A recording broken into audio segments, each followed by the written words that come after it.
Today's guest is a school nurse whose innovative new service, ChatHealth, has reached nearly 100,000 students no less in Leicestershire and seen a rise in young people coming forward for advice.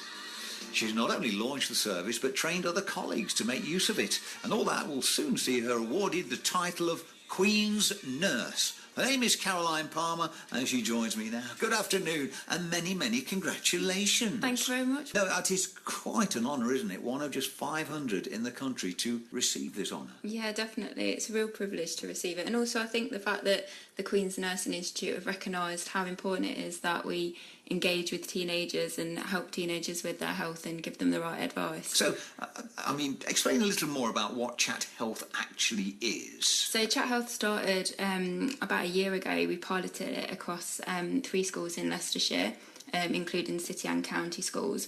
And it's a messaging service where young people aged 11 to 19, if they're in full-time education in school, can message their school nurse for health advice. And that can range anything from kind of physical health advice and concerns that they may have, or to kind of emotional health and wellbeing, about like mental health worries that they have. We get a real wide range of inquiries. Our nurses kind of don't know what teenagers are going to message in with. It can be anything, you know, how unpredictable teenagers can be, so they have to kind of be on the ball with that. But yeah, it's just so that we can give teenagers good informed health advice from professionals, because you know they can use search engines on the internet and things like that, but we want to make sure that they're getting the right advice and it's professionally informed advice. So talk me through the process. How would I message ChatHealth for a start? Most young people in school have a mobile phone, whether that be a smartphone like an iPhone or whether that be an older mobile phone. So what we do is they can send a text message in. That comes to our nurses on a computer-based system, and our nurses respond via our ChatHealth system, and the young person will get a text message back. We're also developing an app, so for those people that might not know what that is, that's where young people can download an application to their smartphone where they can then instant message a school nurse. So it's free and they don't have to pay for that, so they can just message a school nurse that way as well. It's brilliant.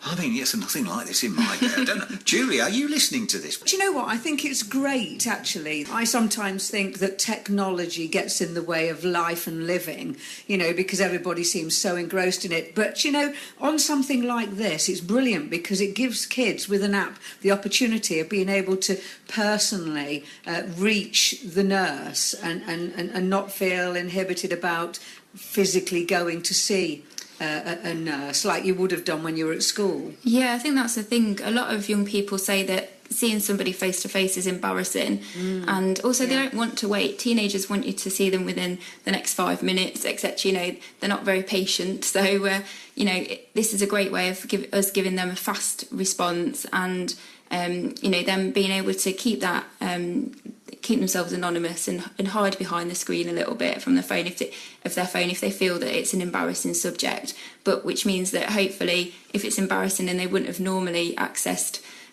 somebody because it meant face to face, hopefully now they'll access some help and support because they can do it from their mobile phone.